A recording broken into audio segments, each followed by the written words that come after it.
Back to the Old Emo Dave channel with another standard game. Yeah. I don't know what to say anymore. Did your brain just go completely black? It did. It very much did. It's been a while, Jay. It has been a while. All right, well, I'll pick it up then. On the left, we've got Lucy playing Golgari Midrange. On the right, we've got Nuno playing Dimir Midrange. Black is a good It is color. a very popular color. You knew. It's got the best removal, hand disruption. Deep Cavern Bat is a pretty disgustingly good card. I'm very excited to see what's gonna go on. And two sort of mid-range style decks, but it's interesting because although they're both mid-range, the mid-range plan is very different in sort of what creatures are relevant and what kind of spells are available to either decks. Now we do see a new creature in the Caustic Bronco, which is a new Bob variant where you reveal the top card of your library, you lose life, and then you can put it into your hand. You lose life equal to the mana cost, and go for the throat trading for that is a bit wild, to be honest. I think, like, it shows how good the Bronco is. It does. It is less fixed value, and in a mid-range deck, it's all about sort of maintaining value and, you know, ensuring that it, like, you have the advantage. Yeah, I mean, it could definitely run away the game. Anyways, this is going super fast. We got Liliana uptick, and then a Deep Cavern Bat, which just goes straight into a Lily downtick, which is a bit another surprising. Bronco. Now, one thing to make note of in this game, this is the first time on the channel I believe that we are going to see a card with the new mount mechanic.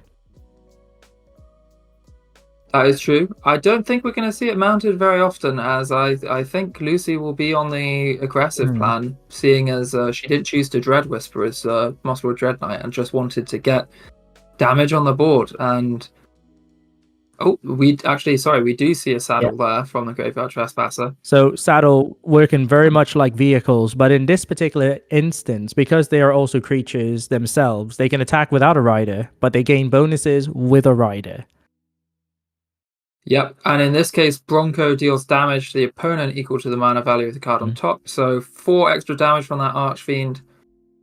Pretty difficult to deal with. There's a lot of damage coming across to Nuno. I feel like Nuno has really been defeated a little bit, and I do have to say, I think it was being on the draw.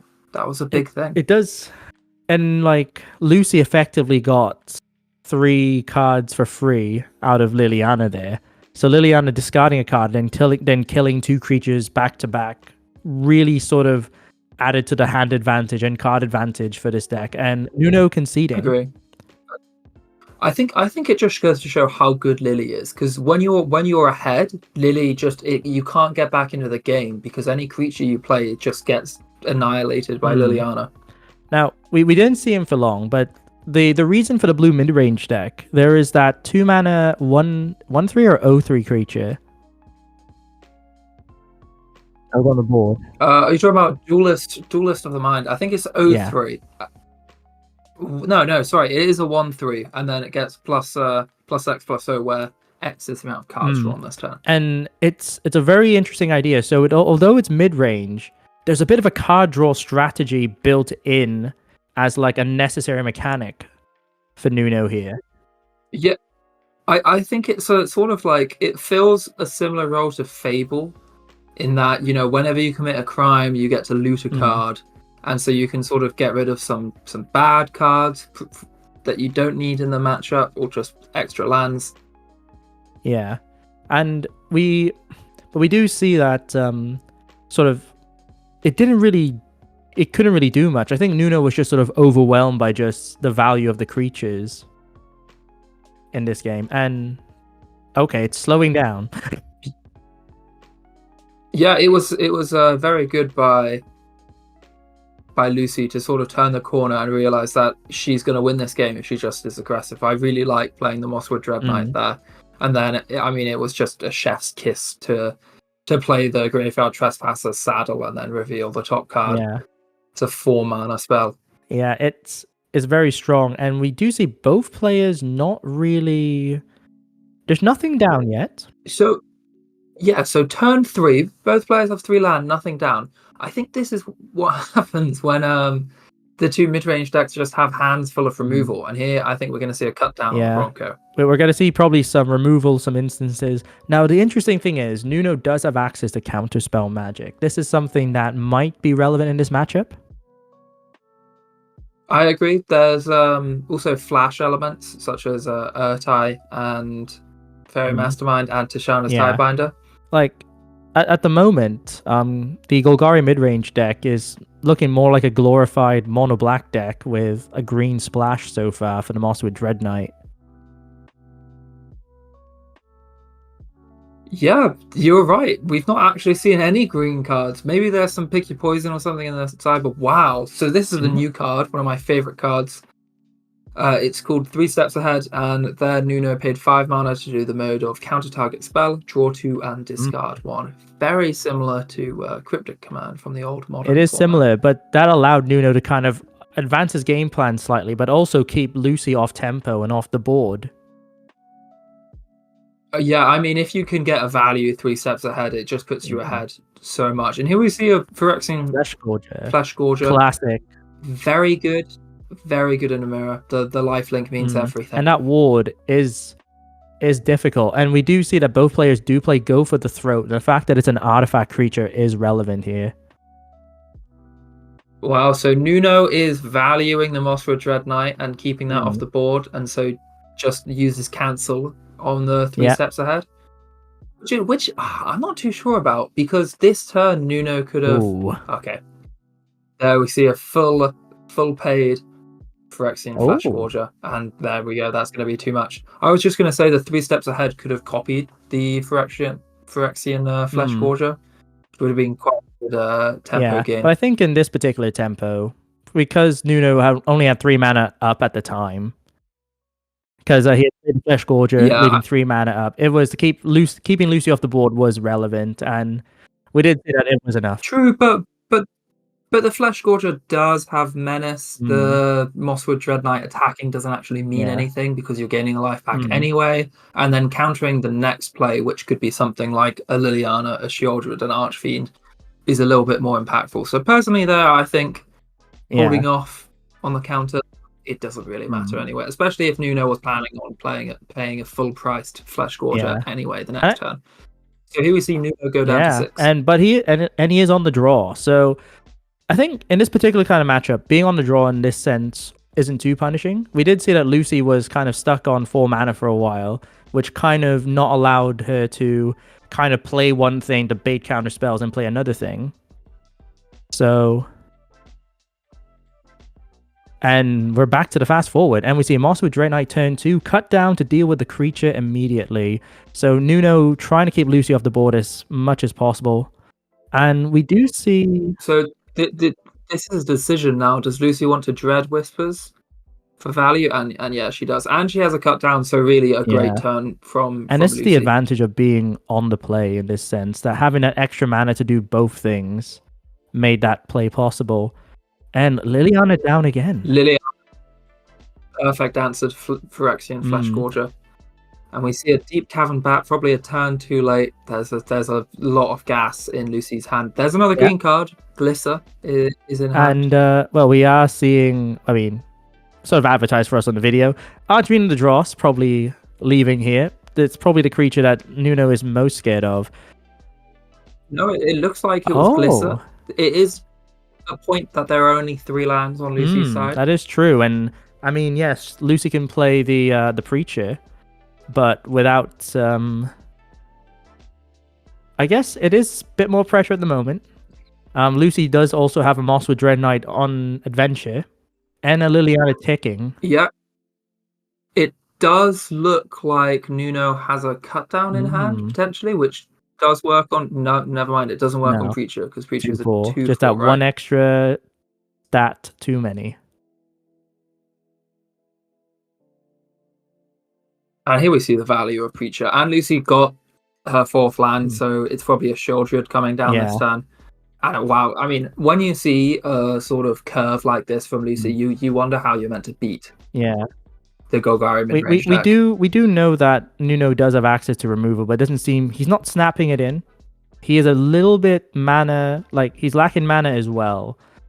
But Lazav does have a pretty neat trick here. So he's going to exile the Phyrexian Flesh Gorger. Now, Lazav has an ability where he can copy the card that he exiled. And by doing so, this allowed him to have Lazav not only become Phyrexian Flesh Gorger for the maximum value of that card, but it also allows him to deal with Liliana, because I think if Liliana stuck on the board, that would have been the end. Yeah, I'm surprised that Lucy didn't block with the Vampire and Children. I think because Lucy is aware that Lazav can just turn into the Gorger, so... Oh no, yeah, sorry. Lazav was the big Gorger, not the prototype. That's my bad. So this was actually a great turn from Nuno to be able to deal that amount of damage. And it's likely that Nuno will be able to do that again next turn. I didn't realize this interaction between Lazav and the prototype creatures. I think this is extremely powerful, especially because you get to draw a card on attack. I think this is the advantage of the blue splash as opposed to the green splash. Now we see Nuno has more blue spells that he's using. So blue isn't necessarily a splash, it is a legitimate color in the deck, whereas the green half for Lucy's deck is very much a splash. And yeah, agree. Well, I mean, it is Mosswood Dread Knight and Blizzard. So here we see the Archfiend taken, but I believe the copy will still be of the Flesh Gorger. Lucy dictating the blocks, and there is Death Touch on the Preacher, but that will get rid of both creatures, I believe. And Nuno will gain a bit more life here as well. Yeah, so Lazav honestly looked incredible there. Gained Nuno a load of life, got Nuno a load of turns, but I mean, even this huge life linker is having trouble outracing Shieldred. Shieldred just gains you so much incremental life. I do think Nuno does have access to Shieldred himself as well. It's just not seeing it. And we are seeing the other reason for the green splash. So the creature land here is quite powerful in that it deals with graveyards, it makes food, so you have another source of life gain in the deck. And I would argue that Restless Reef is very good for mana for a 4/4 shark with, I think it has Death Touch as well. I'm not sure if it's I think it has Menace actually. No, I think you're thinking of Hyrule the Eye Tyrant. It gets Death Touch, and you get to mill 4 cards from a player. I think the Reef is better than the Cottage. I think it would depend on the scenario, right? The advantage here is that Lucy has access to 3 life if she needs it, whereas the Reef might be able to mill a key card off the top of the deck, maybe. I mean, Reef having Death Touch, being able to trade with anything is quite good. Oh wow. Was that a Gix's command? Oh no, sorry. She revealed the Gix. I think Nuno was just about to Oracle text it because Nuno knows it is in her hand, and so she revealed it. But Lucy doesn't even need it. Lucy doesn't care. Just in with the board advantage is very crucial here.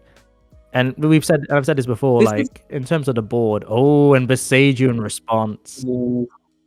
Besage, another reason play green. So one of I think one of the lessons from this matchup is how important it is to sort of turn the corner and go aggressive. Like Lucy here is now forcing a jump block because she has chosen to be aggressive every turn, activating that man land when she could have gone for a value play with the Gix card in her hand.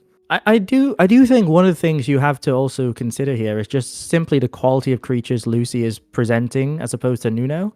Like Bat, great sort of anti-tempo play, but like if you have a deck that doesn't care about 1 or 2 cards leaving your hand, then the Bat's just a 1/1 flying lifelink that you never want to block with. Yeah, I'm personally not sure about Duelist of the Mind. I think it's cute, but I think the Bronco is just far superior, really. I think the Duelist of the Mind does see a bit of play in Like there is a deck archetype that runs him, but it runs sort of like Prof's Idyllic Memory, which basically just like charges your hand into like the deck becomes like a draw deck. Yeah, and then you get to hit with Duelist with some really huge attacks. Oh wow, Glisser, Shieldred, Mosswood Dread Knight. I think for sure this is the game I don't think Nuno will be able to come back from. There definitely isn't. Oh, and he plays his own Shieldred. So worst case scenario, he's nullifying the life switch, but Lucy just needs to attack and she wins. Yeah. And the Gix's command just Gix's command seal the deal. Oof. We see a Preacher in Nuno's hand. I mean, it looked like Lucy just drew better as well. Like maybe didn't really draw too many lands. I mean, if you like, it's strange, right? If you were to replace like the lands in Lucy's deck with some blue cards, basically copy it apart from Mosswood Dread Knight, and then Nuno would be playing whatever the blue equivalent would be. I mean, it just felt like watching a mono black deck. Really, the Besaju was very key in a certain play. Yeah, I agree that they're both mono black-ish decks. I agree that Nuno's has a little bit more finesse. I hate that Tishana Tidebinder art, by the way. I think Lazard was very cool, and I really like the interaction between that and Flash Gorger, and I think there might be something there. And I think blue black definitely has some legs on it. I just think it's probable that Nuno may have needed certain other cards. I mean, like the advantage of blue, like I said, is mostly down to its ability to have counter magic available to it. And I think, yes, it has access to one step ahead, but with no other answer. It's a bit, yeah. So, on that note, it was a good game. Yeah, what do you think, Jay?